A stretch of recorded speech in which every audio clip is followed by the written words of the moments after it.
very grateful for this opportunity to talk about Indian democracy and if it must decline.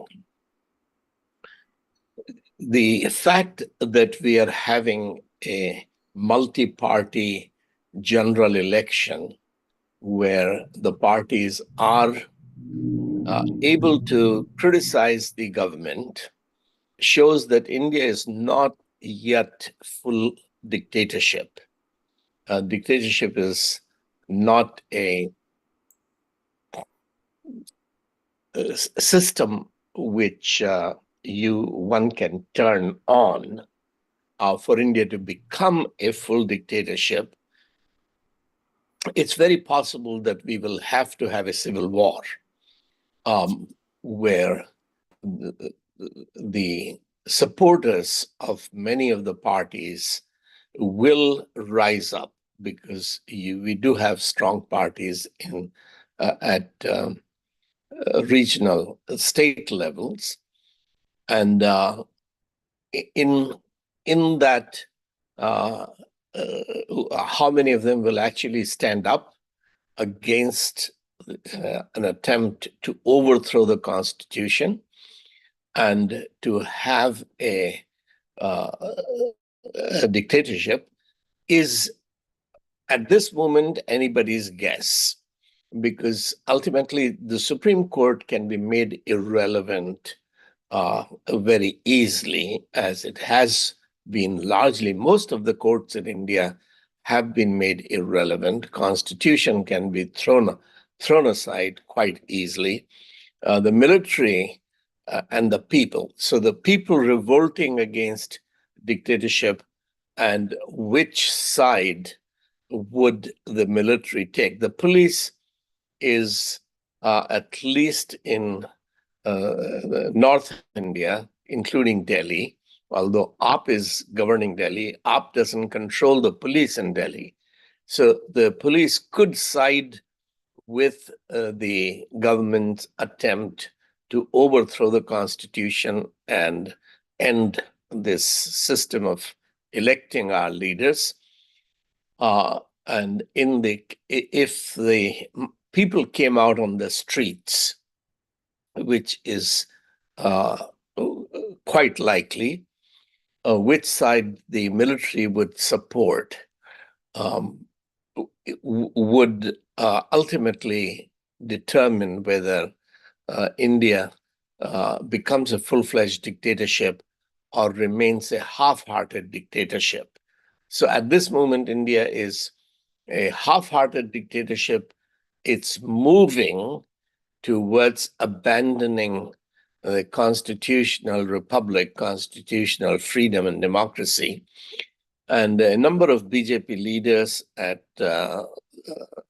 lower levels have been saying publicly in their election speeches that BJP needs 400 MPs to be able to change the constitution, to abandon the last 75, 77 years of its heritage as a continuation of the British Empire. And they are correct that the Constitution, which gives India freedom, is not a product of Indian spirituality, Indian worldview, Indian thinking.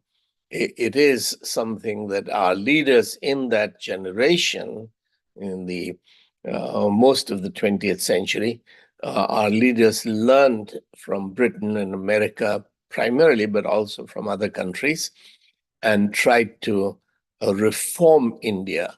So Constitution was an attempt to transform Indian society, and the Hindu society is now fighting against it. And I will explain. By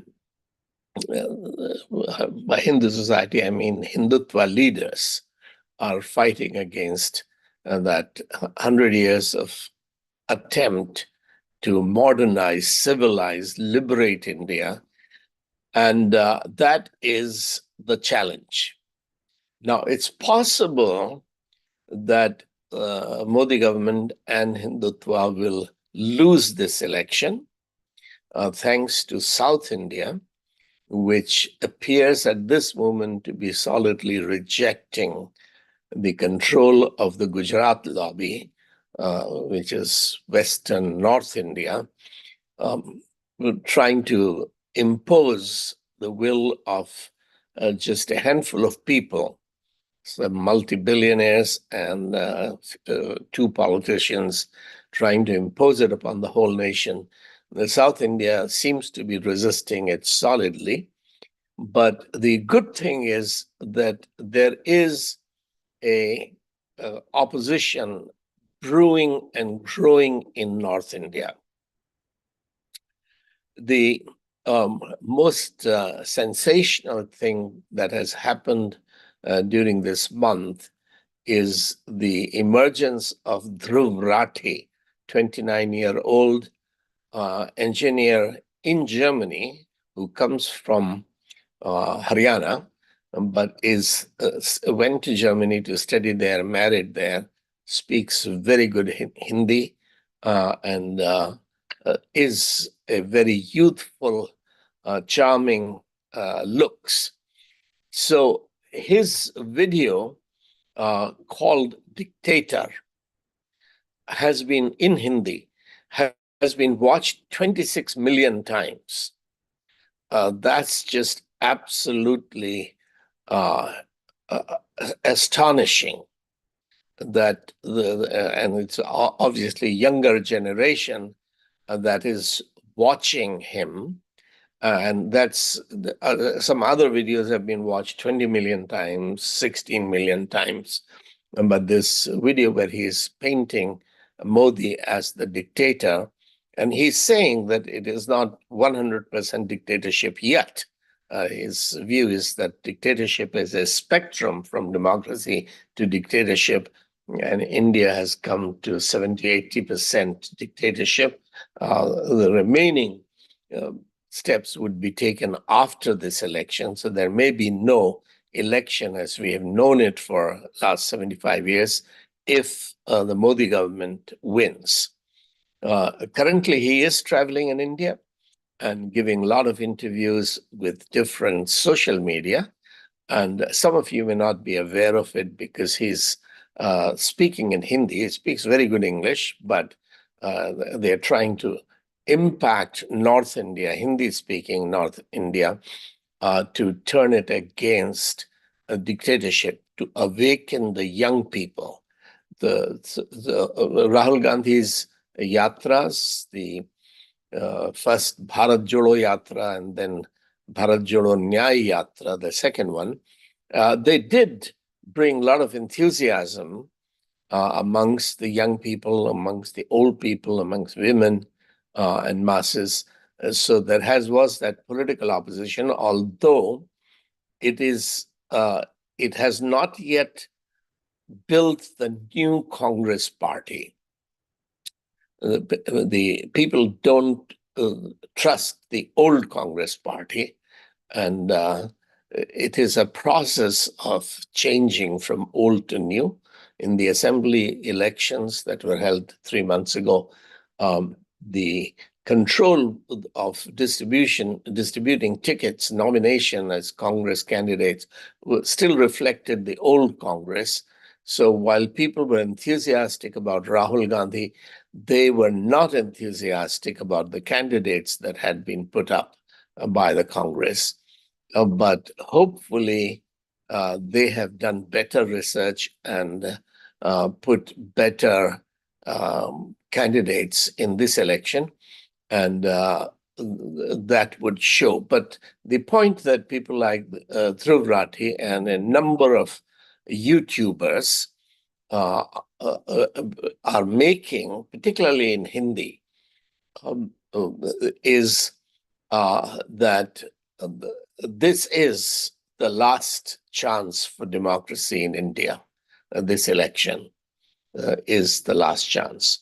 Now, because they have limited time, and most of them don't have the theological, philosophical perspective.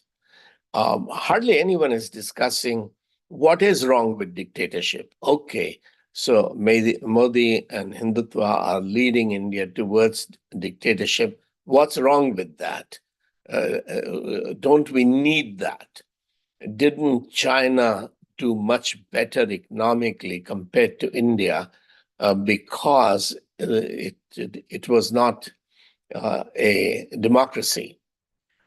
And so the dictatorship meant a lot of efficiency, which people like Yogi Adityanath have demonstrated that efficiency in broadening the roads in, say, Varanasi, Allahabad, and some of the what they call smart cities. They have um, to break the houses on both sides that have been there for hundreds of years, and to broaden the road, build bridges, and etc. It takes ruthlessness, and it takes strength, what is becoming popular as the bulldozer culture. The bulldozer culture of dictatorship. It also means getting the bureaucracy and the police to obey a tough ruler who is capable of using bulldozers against the people, which includes murdering the strong men, the gang leaders, gangsters like Atiq Ahmed, who were killed, who was killed when he was in police custody. And this takes, so getting rid of the criminals takes strength and courage, which was not there in the first 75 years of India. In fact, many of the politicians, not just the Congress, but also Bahujan Samaj Party and SP, had been uh, cultivating and benefiting from these uh, gangsters. But the other side of the problem, which is being pointed out but not clearly enough and strongly enough, is that yes, people, chief ministers like Yogi Adityanath have created a reign of terror in UP, but they've terrified Muslims, minority commission, they've terrified evangelists who were preaching the gospel, and they have terrified lower castes, Dalits and backwards, particularly those who were converting or becoming too close or enthusiastic about the opposition. So this has been a selective terrorization. They have also strengthened the high caste Hindu criminal gangs. So while you have put down some criminal gangs who belong to the minority community and gave them hope, you have built new criminal gangs. But the worst part of it is, of course, that you've turned the police, the ED, which is Enforcement Directorate, CBI, the police, into instruments of terror that the journalists, press cannot speak, cannot ask questions. And if they speak, then the businessmen who fund these newspapers, television, media, they would be raided by ED, they would be arrested, and much bribes would be extracted from them as donations. So this is what is meant by the decline of democracy, that you're still free to vote as you like, but you're not free to openly finance opposition parties, and you're not free to finance newspapers, television channels, the mainstream media, which can raise difficult questions and communicate the issues of what really is happening with Hindu businessmen like Baba Ramdev or Adani or Ambani. Now, thankfully, the Supreme Court is still standing, very weak, compromising in some uh, cases because when the Supreme Court is discussing, say, Gautam Adani's corruption, which Hindenburg research and report exposed, the court needs facts which investigative agencies have to investigate and provide. And if they do not provide the full pictures, which gives sufficient evidence to convict, pass adverse judgment, the Supreme Court is helpless. It cannot do very much. And the Supreme Court doesn't have its own investigative mechanisms or enforcement of its rules and laws. It doesn't have its own police or jails. It's dependent on the executive branch. And of course, the laws can be changed. So when the court does issue directions about how the election commissioners should be appointed, that the Chief Justice should be part of the selection committee that chooses who are the referees in this match. It's important. If match fixing is not to take place, the umpires have to be neutral, trustworthy men of credibility. But if the government is appointing the umpires, the referees, the election commissioners, then at critical points, they could cheat. They could favor the government in the hope of getting a lot of money, because the people who are buying MLAs and MPs with 25 crores of rupees could pay 50 crores to election commissioner, 100 crore to election commissioner to temper with EVM or to temper with the difficult decisions. So the first point that I am making is that when we're talking about discussing the question, is democracy declining? We're not suggesting that India has already become dictatorship. No. The Supreme Court, some of the judges at least, are still standing. Opposition parties are still standing, and someone like Rahul Gandhi has shown enormous personal courage, taken personal risks in becoming the face of the opposition.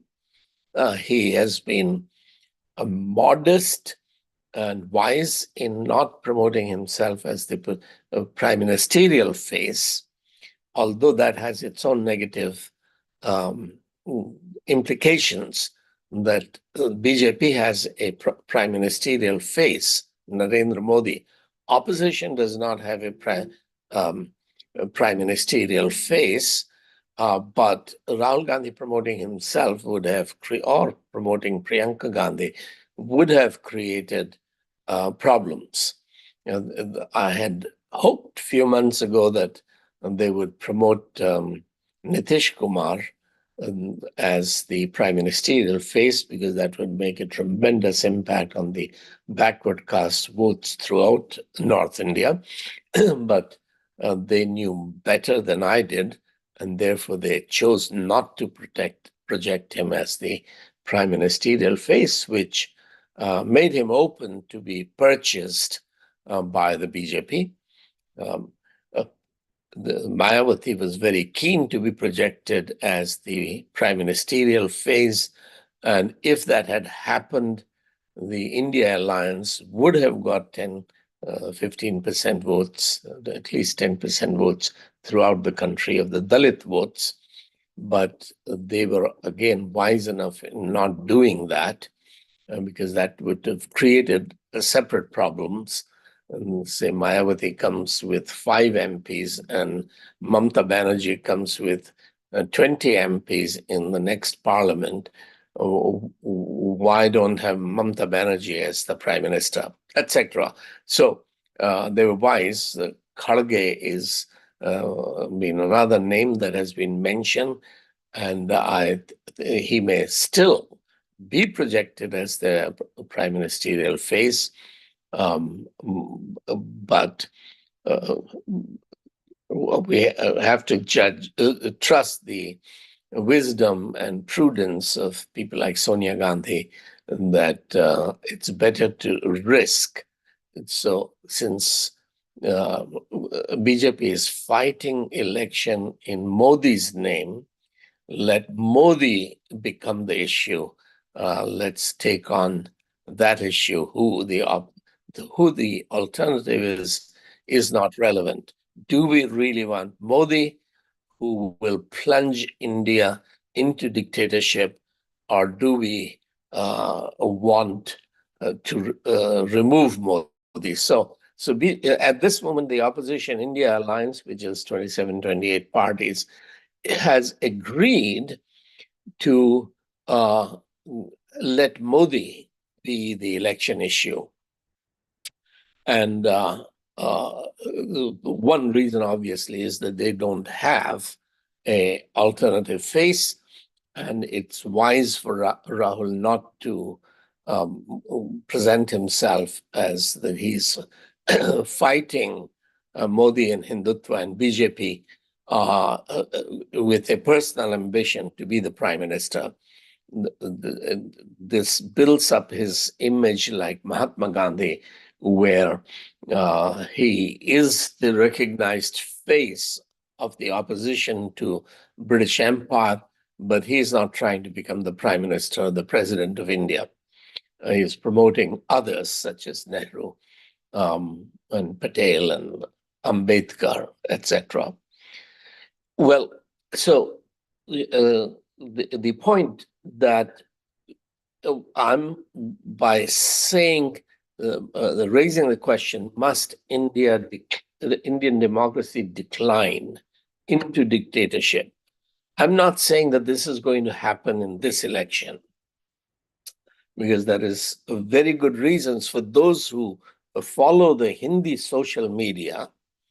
It is very likely that there will be a clean sweep of the opposition in South India. So South India will go against the BJP, and 50% of North India, which BJP had controlled during the last two elections, their seats will be trimmed down. They might lose 50% of the seats that they currently hold. That's possible. And the main reason for that is the Hindi social media, YouTube, which has become a force that most people who don't watch Hindi social media, they don't realize its significance and power. So their mind is, they assume that North India is the Gobar Patti, Cowdung belt, and it is solidly Hindu and with the BJP. But yesterday or day before, one survey was conducted, which was really pro BJP agency, which was not doing an opinion poll of what percentage of vote will go to which party, and they were not estimating how many seats will be won by which party, but they were this was a survey of what are the important issues in the minds of the voters. And they surveyed in about 19 states, about something like 19,000 people. And Ram Mandir was only 8% of the people said that Ram Mandir is an important election issue. Only 2 or 3%, I think 3% of the people said that Hindutva is an important issue. The majority, almost 45-50% people said that unemployment and poverty, inflation, these were the most important election issues this year for them. The unemployment, the youth. And that is the constituency which is being reached through the social media, through mobile phones, by people like Dhruv Rathi, and he's only one of them, the most popular one, he's been making videos for 10 years, but he has suddenly appeared on the North Indian social media scene in a big way. So, so the point is that it's possible that BJP will win, will lose.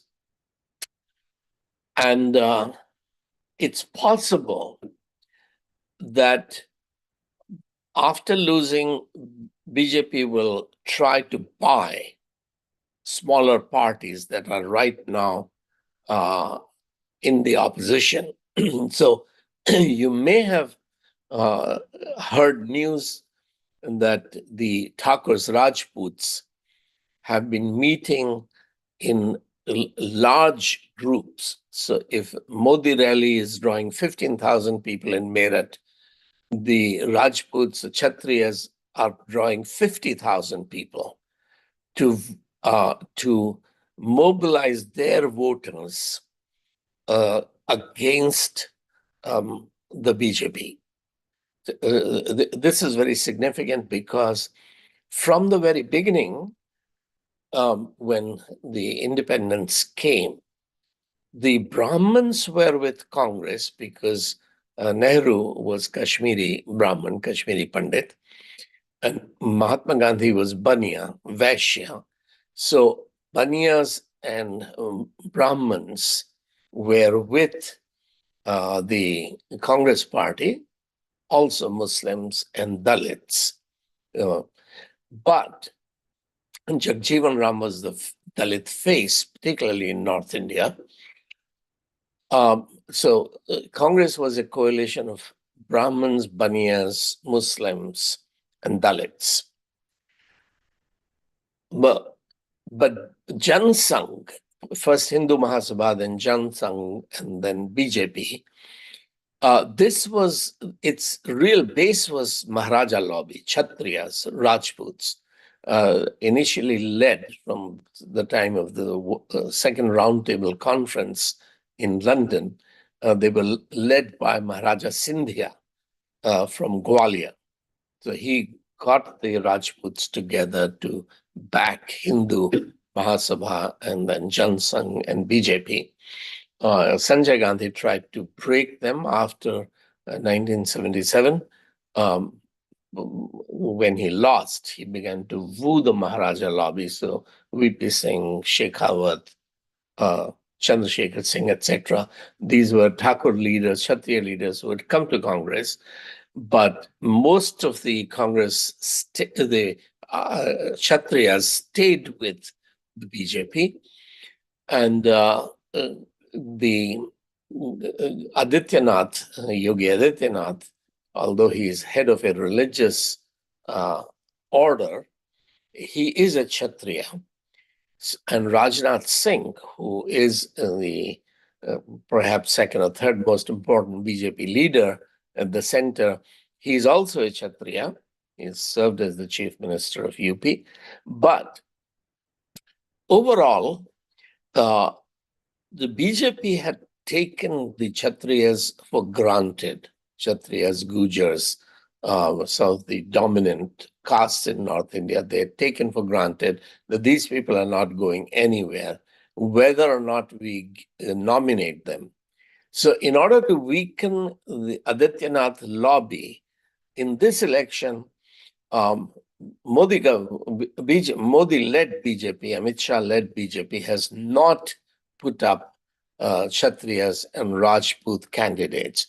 So there is a whole revolt brewing in, it began actually in Gujarat, Rajasthan, because of Vasundhara Raje, Haryana and Western UP, of a revolt of this powerful vote bank, which was solidly with BJP for since the beginning of independence.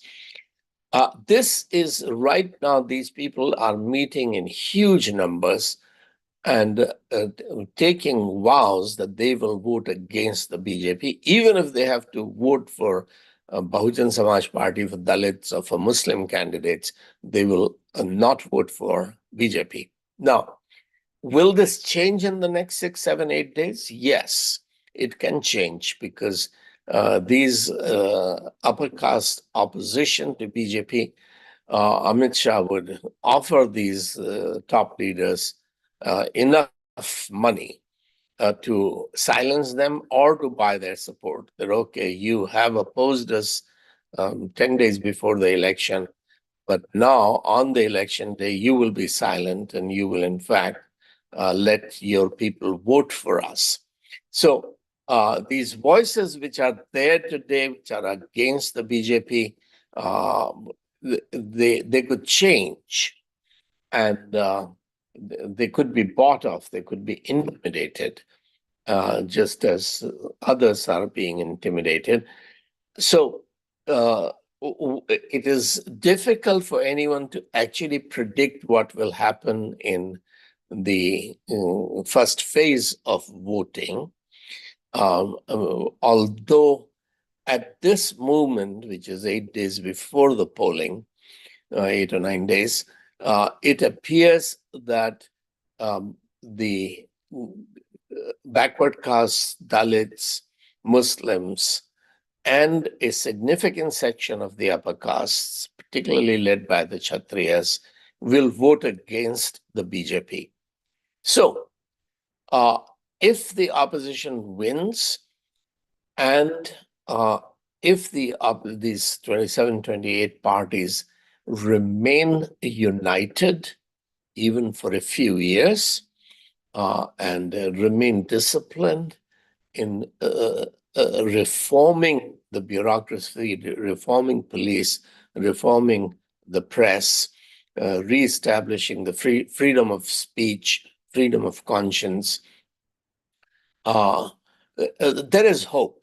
And it is, of course, possible that the opposition, if it won, it will go and invite a non-political figures such as the former director of Reserve Bank, Raghuram Rajan, to become the prime minister, or at least the finance minister of India.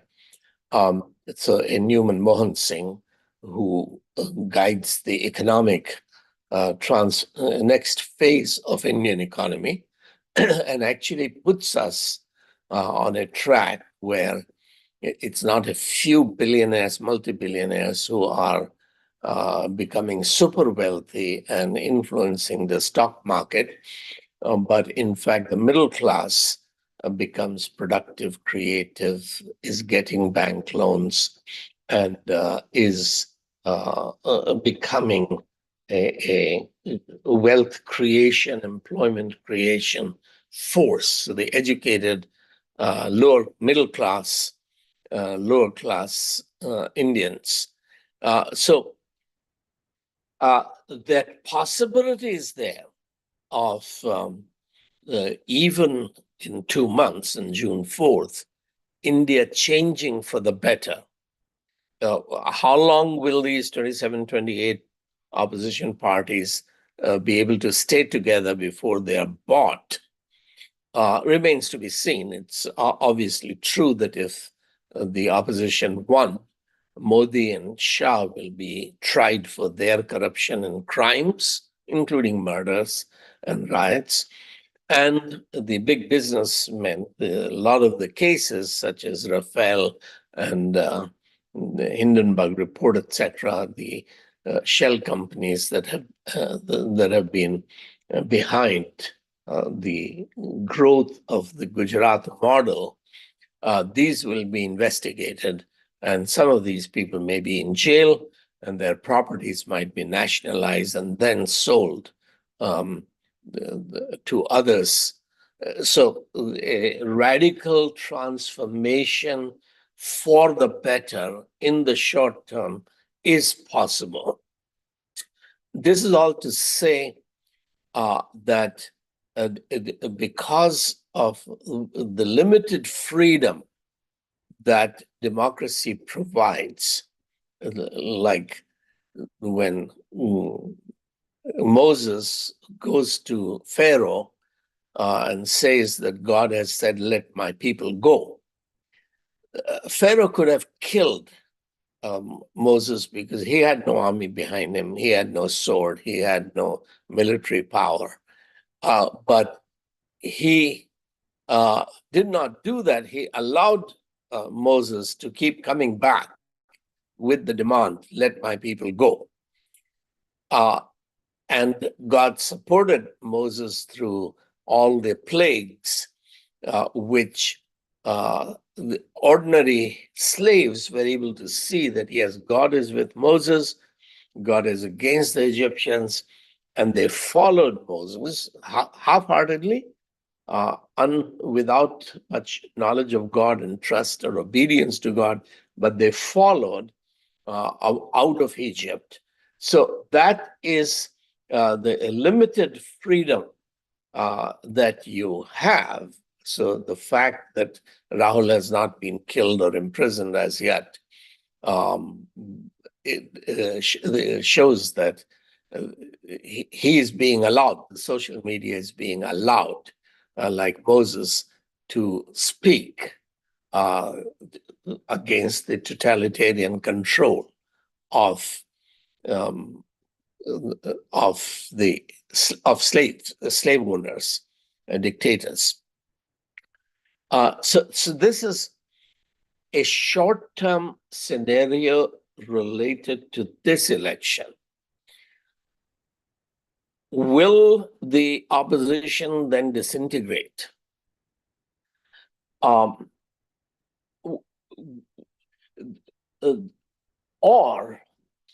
that again is possible.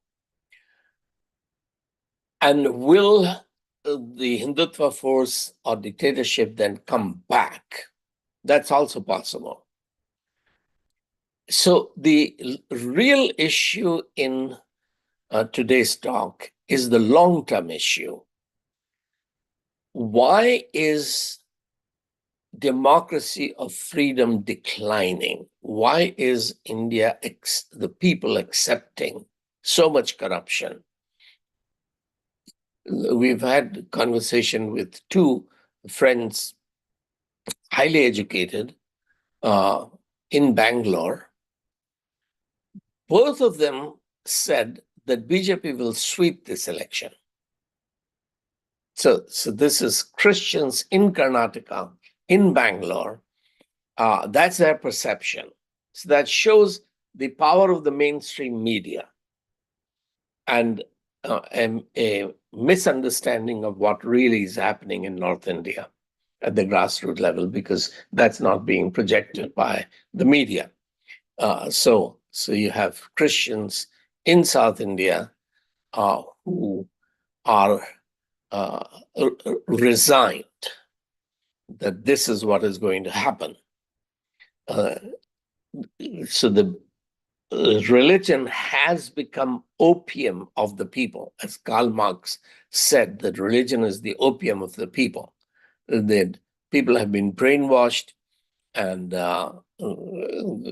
they are believing what they are conditioned to believe.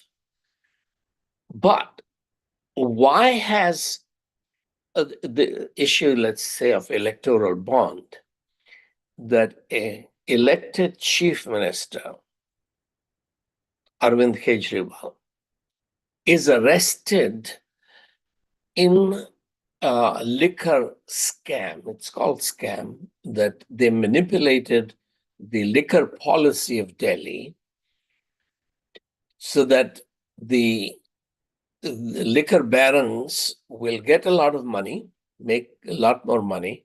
State revenue will suffer, provided they contribute to AAP for its election in Punjab and Goa. This is the charge, that the state interests were put, parties' interests and need for funding was put above the state interest. And this is corruption. And they took a lot of bribe. Now, as no proof has come forward, and their answer is that money was already spent in Goa and Punjab elections. Therefore, there is no track of no way to track where did that money go. But it so happened that just at the time when Kejriwal was arrested, the Supreme Court forced the State Bank of India, where the political donations were being made in the form of electoral bonds, to reveal who are the people who have been buying these electoral bonds. And it turned out that the person who accused Kejriwal that Kejriwal took a bribe, that person, it was called the kingpin of corruption. He was thrown in jail. He spent 6 months in jail. He bought 55 crores worth of electoral bonds. He was released on bail. He and his father gave almost 10 statements. They were tried and they made 10 confessions. And 9 of them, they didn't mention anything about Kejriwal. That's why he was not arrested. After he was, this deal was reached that he would pay BJP 55 crores on the condition, yes, you help us arrest Kejriwal, we will give you bail. This kind of corruption has become open, but the problem is that the media is not taking it to people. YouTube, social media is taking it to people. And the opposition, for a number of reasons, has not yet succeeded, because corruption is no longer the kind of issue that used to move India. When Jayaprakash Narayan in 1974 began leading a movement for total revolution, which threw Mrs. Gandhi out. Well, first she imposed emergency, put all of these opposition leaders in jail, and then held the election in 1977 and lost it. She lost, Sanjay Gandhi lost. The first time the Congress was swept aside by the people. This change in, excuse me, I should switch my phone off because the people trying to reach me. Corruption was a new thing because the way the evangelical movement had been training civil servants since 1801, 1802, when the Fort William College was created, India got a civil service, including police force, which was called the Steel Frame of India by Sardar Vallabhbhai Patel. This had Christian ethical base. So Christianity created the clean administration which the Congress party inherited. There were the policy blunders. Nehru was misled by British universities to think of socialism and communism as the solution for India. Nehru used to call himself a communist before independence. Um, and so a lot of the socialist movement came out of the Congress because of Western universities misled that generation of Indian leaders. So there were many policy blunders, but corruption was not one of those problems.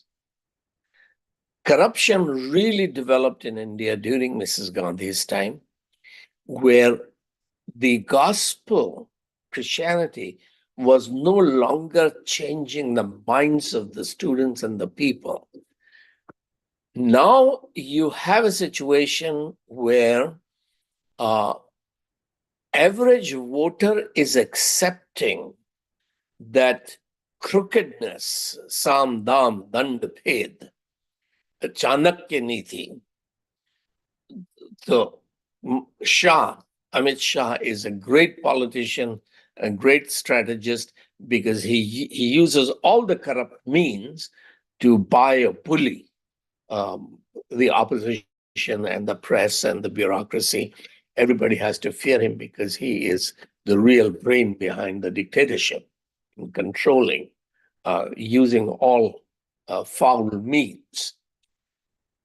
India has accepted that corruption because Hinduism never provided a basis for moral absolutes to India. So this is now, I'm moving briefly into the main question that even if the opposition were to win this election, will democracy actually continue to decline, even if constitution is saved for now?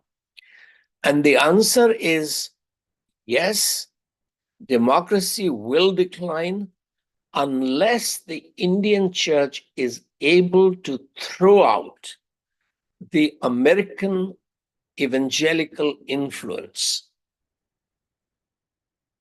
One good news that I should give you, we got into this India research movement, 75 movement, partly to get my earlier books revised, India, the Grand Experiment, which many of you have not read, A Missionary Conspiracy, which was my letters to Arun Shourie. These were written in 95, 96, 97, published in 96, 97. And they've been out of print. The India, the Grand Experiment is sometimes sold on Amazon for $400, etc. These have been out of print. And we wanted to get ourselves not just to revise those books, but also create new books of how the Bible created modern India, which none of our seminaries are teaching. None of the Christian colleges are teaching because the whole evangelical movement, the liberals, of course, don't believe the Bible and the gospel, but the whole of the evangelical movement, which includes all the great people who are really men of God, their minds were corrupted by American Christianity, which believed that the church should not be involved in politics. And why did they believe that? That's a separate lecture of the difference between European Christianity and American Christianity. For now, let me just say that for 1,000 years, when European church, mainstream theology, Orthodox, Roman Catholics, and Protestant, believed that the Holy Roman Empire was Christ's kingdom, Christendom, that Christ had come to establish his kingdom and the Holy Roman Empire was Christ's kingdom. This was the official European theology. Anabaptists, Quakers, they disagreed. But the mainstream evangelical Christian theology was that Roman Empire was Christ's kingdom, Christendom. America has gone to the opposite extreme, that Christ never came as king. He only came to save us from our sin, take our souls to heaven. He's not king. Only when he comes riding on a white horse will he return as the king. He'll kill all of his opponents, kill all the wicked people, and he will sit in the third temple in Jerusalem and rule as a dictator from Jerusalem temple. At this dispensation, at this phase of world history, Christians should have no political involvement, no political engagement, because his kingdom is not of this world. So he said to Pilate, Jesus said to Pilate, my kingdom is not of this world. The Brethren theology began to misinterpret that first, that look, his kingdom is not in this world. When Jesus says, my kingdom is not of this world, did he mean that I did not bring my kingdom of heaven in this world? And am I not inviting you to move out of the kingdom of Satan into the kingdom of God now? You be born again means that you enter God's kingdom, your heart becomes God's throne, you begin to do God's will, and you begin to pray and seek that God's will should be done in India, God's will should be done on this earth. No. This is the time for Antichrist's will to be done on earth. We have to prepare ourselves for persecution, for tribulation. Christians should not be involved in politics. This was the nonsense that American Christianity has been spreading for almost 100 years, and which has corrupted the mindset of all the evangelical preaching, the Bible teachers, evangelists in India, because of which the church which built modern India, the gospel that built modern India, we don't even know the history of that. So we started this. We started this India Research 75 to revise and reprint those older books and to create new books. And just recently, one brother from Oxford, Rahil Patel, he has come forward. He has been reading a lot of the contemporary literature, which I haven't read, he will help revise India, the Grand Experiment, and write a fresh introduction, which will be academic, which will be long introduction to the book. And then we will attempt to get people like Rajamohan Gandhi and Ramchandra Guha, etc., to write endorsements for that book, that this should be read, which is an argument of how the Bible created modern India. That's only one. By June, July, the lectures that I gave recorded in Oxford on the Bible and the making of modern India, which is summarizing 3 years of what we have done with India Research 75. It's a short summary. Those are being edited now and they will be released. So one doesn't hear any of this from any evangelist, Bible teacher, church history professor in the seminary, of the impact that the light came to India, light dispelled the darkness, the light created modern India. William Carey is the father of modern India, but he didn't build modern India single-handedly. He mobilized tens of thousands of people who came to India to build modern India. Why don't we know about it? Because we have been corrupted by American Christianity that does not even allow us to read our own history of what has happened. So, will democracy decline in India? Yes, it will decline in India because Hinduism secularism, communism, they cannot cultivate the fear of God. Fear of God is the beginning of wisdom. If you do not have the fear of God in the culture, then people will be afraid of the police and CBI and ED and the corruption of the political system. So when you do not cultivate the fear of God, you have to live under fear of men. That's dictatorship. That's the kingdom of Satan, as book of Hebrews, chapter 2, verses 14, 15, 16 says, that Satan rules through cultivating the fear of death. Judges can be killed if they keep giving verdict, particularly individual verdict against powerful politicians. If you're giving a verdict against a policy, that's a different matter. But if you're pointing out to the criminality of big business or big political leaders, you can get killed. So fear of death is what keeps people. It's like John the Baptist is beheaded. The king is having his birthday party, and he orders his officers, ED and police, to go and bring the head of John the Baptist into the dining hall. And his head is brought on a platter. All the military leaders are there, police leaders are there, politicians are there, religious leaders are there. Nobody would say anything because they are afraid for their own head. This is kingdom of Satan.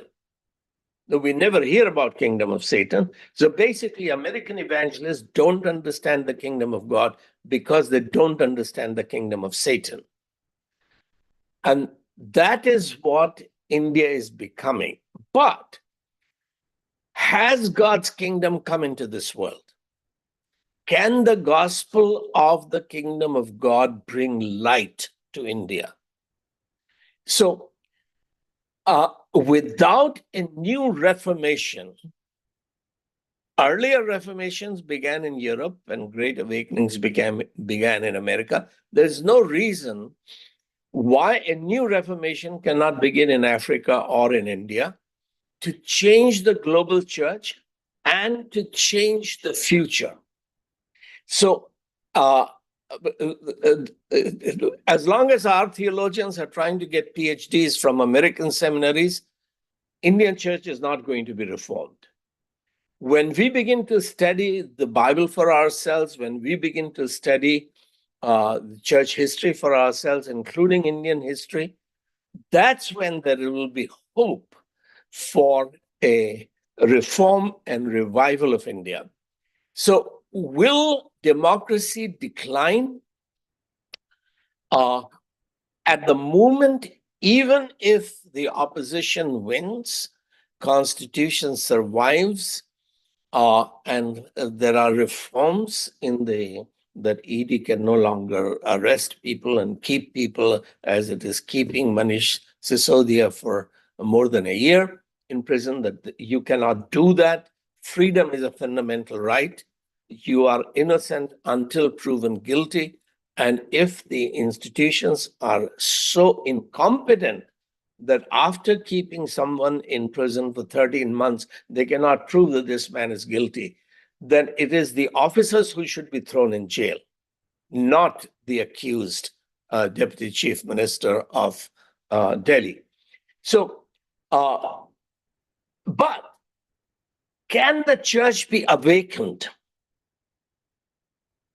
Can the church begin to create the future civil servants? British East India Company was extremely corrupt. When the evangelical movement decided to train a competent and morally committed a bureaucracy that has the fear of God. So the training of civil services. With the internet, it is possible for us today to in every city, in churches, to do coaching for civil service police officers. That Indian church can be training civil servants and police, but how much Indian evangelical church has degenerated hit me maybe 10 years ago. I was in Hyderabad, and some graduates of UESI, EGF, Evangelical Graduates Fellowship, 4 of them came to me and said that they used to teach Bible study classes in universities in Hyderabad. And EGF told them that if they are trying to they were themselves preparing to become civil servants, that if you're planning to become a civil servant, you're not allowed to teach the Bible. And this has changed, thankfully, for a number of reasons, including within the USI, it has changed. But this is how low the evangelical mind had degenerated in India, that somebody who wants to become a civil servant is no longer allowed to teach the Bible because he's getting entangled with the world. The USI had no idea that the entire civil service of India was a creation of the evangelical movement. The political movement, the democracy did not come from Greece. I have I will close, I won't go too long, but on YouTube, I have a debate with Tom Holland. Tom Holland calls himself an atheist. He's one of the most prominent public intellectuals in England. And the two of us are debating whether democracy came from Greece or whether it came from the Bible. And I encourage you to watch that YouTube discussion, that how the Bible created democracy or the freedom in Europe. And India, the Grand Experiment, books such as India, the Grand Experiment, and some of what pre-Aristotle has been writing is explaining how modern freedoms came to India through the Bible. So reading the Bible with fresh eyes, that did Jesus bring God's kingdom to this world? Is God's kingdom the light that will overcome darkness? Can the church be reformed again and be made the light of this world? Or did Jesus come to begin the kingdom of Antichrist? So reform of theology, reform of pastors. One of our biggest problems is our seminaries, evangelical seminaries. This is America's problem, because the seminary movement is an anti-intellectual movement. It meant that young people should not go to the university, they should go to study the Bible. This is what scripture alone, sola scriptura, was corrupted. Earlier Protestant Christianity was building great universities. The greatest universities were all built by the Protestant movement, some by Catholics and mostly by Protestants. Early missionaries who came to India, they gave us colleges, they gave us the university movement. Today, what is happening to Wilson College in Bombay, St. Stephen's College has been in news for 20 years, its decline in Delhi. Ewing Christian College in Allahabad, or Indore Christian College where I studied, or many of these Christian colleges. This is what the missionary movement was giving us. What the Indian leadership has been giving us is seminaries.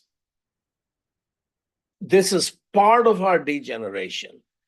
Those colleges were producing the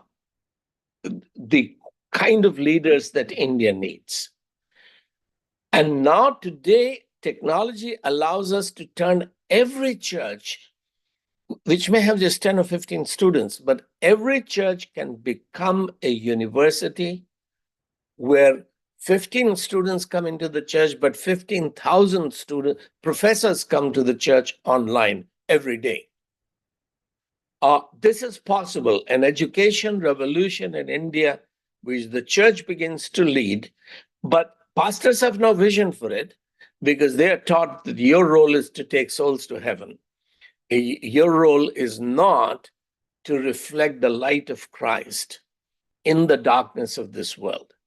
So the conclusion for now is that democracy will decline even if Rahul Gandhi becomes the prime minister. But democracy need not decline if the church is revived and reformed and begins to disciple the nation. Discipling the nation means to educate the nation. A disciple is a learner. A disciple maker is a teacher, rabbi, guru. So if the church becomes disciple maker, that if we are discipling the nation, every church, at least one church in every city, begins to train civil servants, offering a free online tuition so the poorest child can get the best coaching for civil services, but that coaching may be 6 months, 12 months, but before that you need 3, 4, 5, 6 years of high school and college education, so 9, 10th, 11th, 12th, and BA, 2, 3 years of BA. All of this can happen in every church, and so that the poorest student gets the best education and the church begins to produce the leaders for the future of India. This is the hope for consolidating freedom, for making India a free, productive, creative, prosperous society. So I've taken a lot of time. Let me stop there. Must democracy decline in India? Yes. Darkness will keep growing unless we begin to shine the light of Christ on this nation. That's my answer.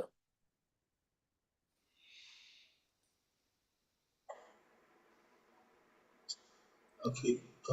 Thank you so much, Dr. Vishal, for that really wonderful, clear, and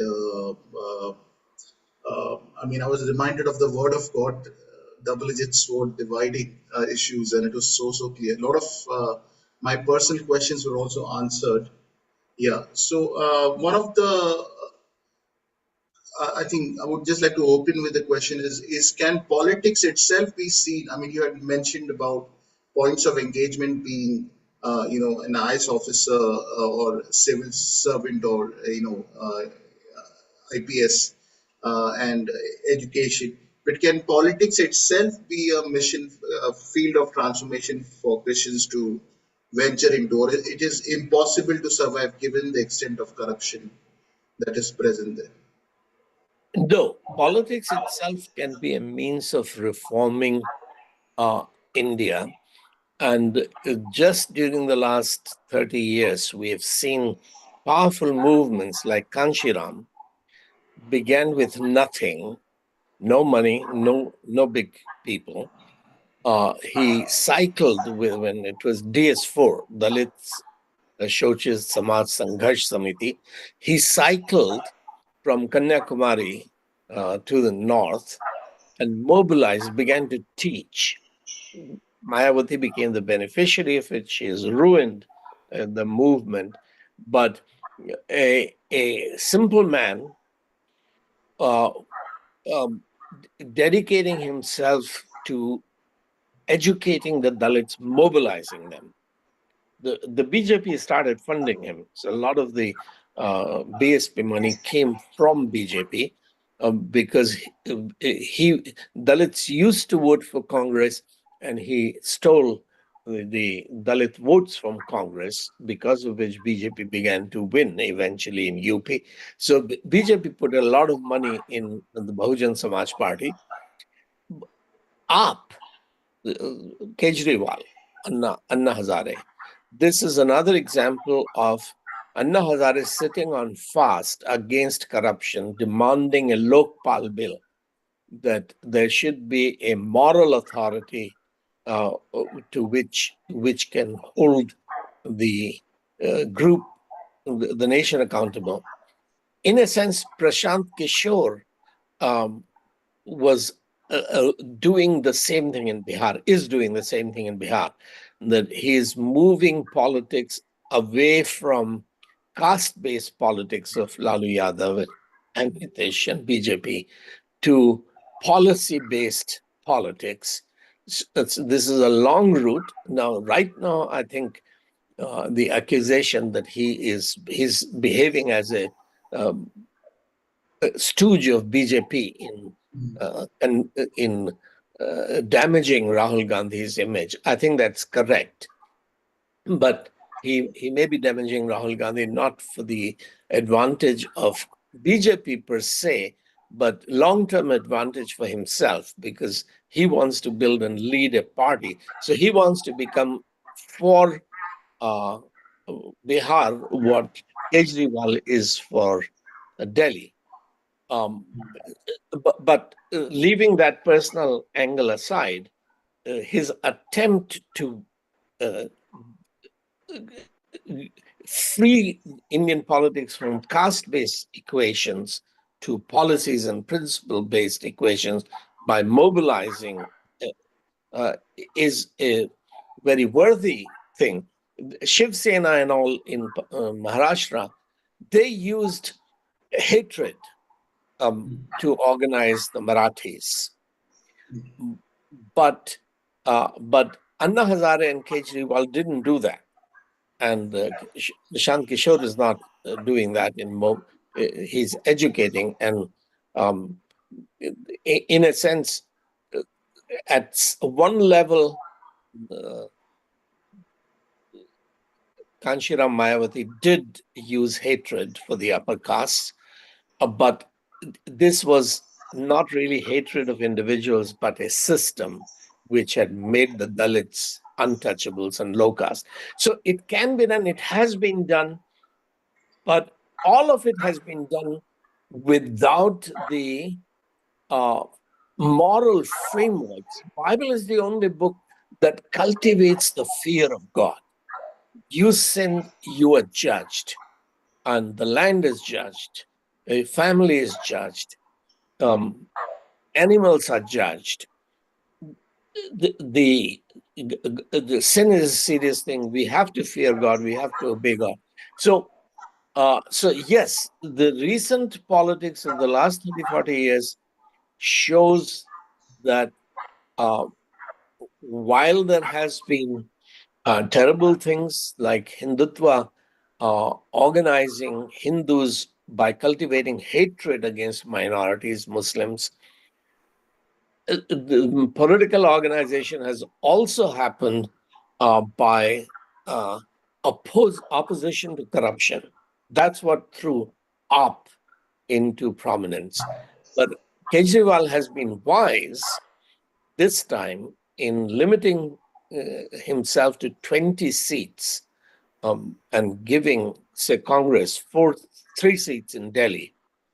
Um, so if Kejriwal is released in the next few days before the polling begins, that will make an impact in Delhi. It's possible for all the 7 seats in Delhi to be won by the opposition because of his arrest, but also because of this wisdom that 10 years ago you were fighting against the Congress. Now you need to fight with the Congress against dictatorship. Right, right. I think there's a question in the chat.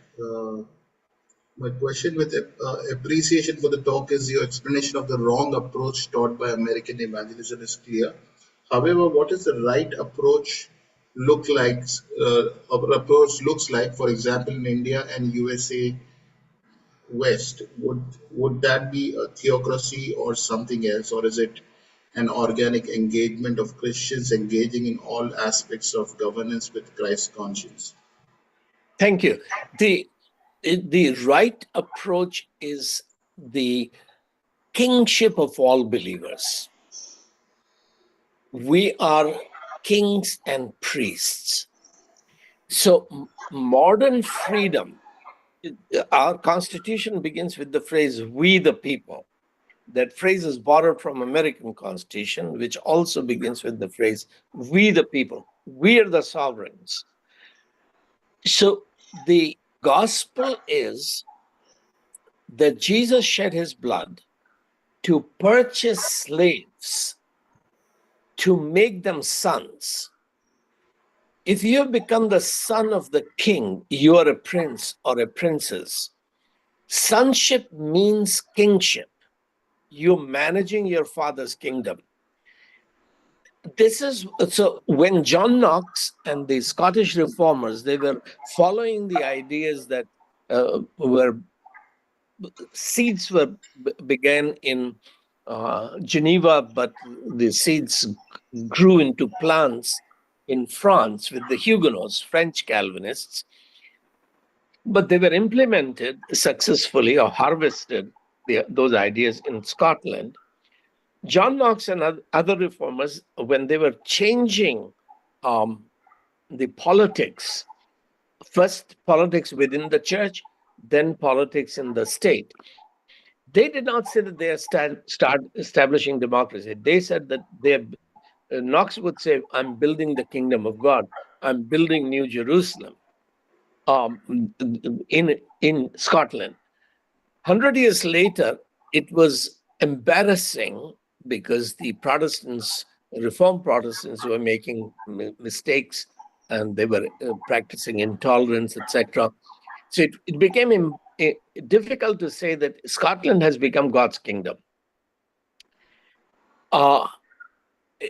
So at that point, 100 years later, by that time, the Reformation has grown into Scottish Enlightenment. There were no atheists in Scottish Enlightenment, but they said, okay, if we cannot call Israel New Jerusalem, Scotland New Jerusalem, or the kingdom of God, let's have a modest term. Let's call it democracy, where there's freedom for people. So the word democracy came from Greece, yes. But the modern idea of democracy didn't come from Greece because Greece itself had rejected democracy. Plato said that democracy was the worst of all political systems. Plato's disciple, Aristotle, he was the one who trained Alexander the Great. Alexander the Great took Greek dictatorship or imperialism. So only political idea that Greece ever exported was imperialism. That's what started the Maurya Empire in India. So Sikandragupta Maurya was inspired by Alexander. And in fact, we knew nothing about the Maurya Empire except through the Greek writers. They were the ones who told us about the existence of Maurya Empire in India, which was inspired by Alexander. So Greece only exported imperialism. And this is where it's important that you watch that discussion I have with Tom Holland. But because the Protestant attempt to build New Jerusalem in Scotland became embarrassing, that's why the Protestant Christians agreed to use a modest phrase, democracy, rather than so. What I'm advocating is not Christian dictatorship. What I'm advocating is kingship of all believers, which is the heart of the gospel, that we have been redeemed we've been redeemed to become sons of God. Sonship is kingship. So kingship of all believers. is the root of Indian democracy. That is what is summed up in the phrase, we the people. State exists. The primary purpose of the state is to guarantee our freedom. Otherwise, there's no point in throwing the British out. But we've lost our freedom. That is what Manish Sisodia and Kejriwal's arrest is telling us, that we've lost our freedom. We're losing our freedom, where the press, powerful media, is not free to express the truth, communicate the truth. So, um, it, it, do I believe in theocracy, that God alone is the king? Yes, I do. God's will should be done on earth. But what is God's will? God's will is that his children should rule. He's given us the kingdom. Fear not, little flock, for it is my Father's good pleasure to give you the kingdom. You are kings and you are priests. So, democracy is theocracy, meaning God's will is that people should have freedom. They should govern their own lives, as the Old Testament motive was that, okay, you're no longer building cities for Pharaoh. Each man will sit under his own wine, his own fig, have the freedom to invite his neighbors for a drink, for a tea party, without being afraid of anybody. The police and the military is not there to intimidate you, it's there to protect you.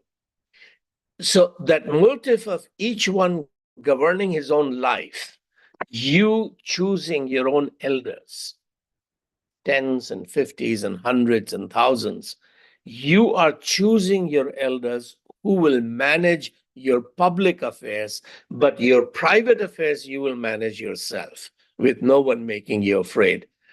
That's theocracy, you governing this earth.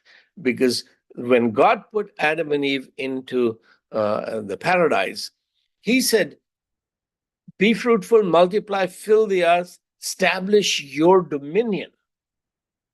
We lost that dominion. Jesus came to restore the paradise to us, which means kingship to us.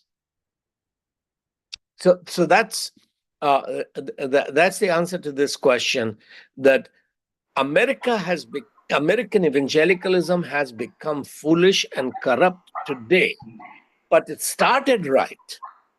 It started with the doctrine of kingship of all believers. Right, right. Yeah, thank you so much. Any other question? Please go ahead. This is your time. Quickly. Yeah, Prashant, you wanted to ask some question, is it? Yes.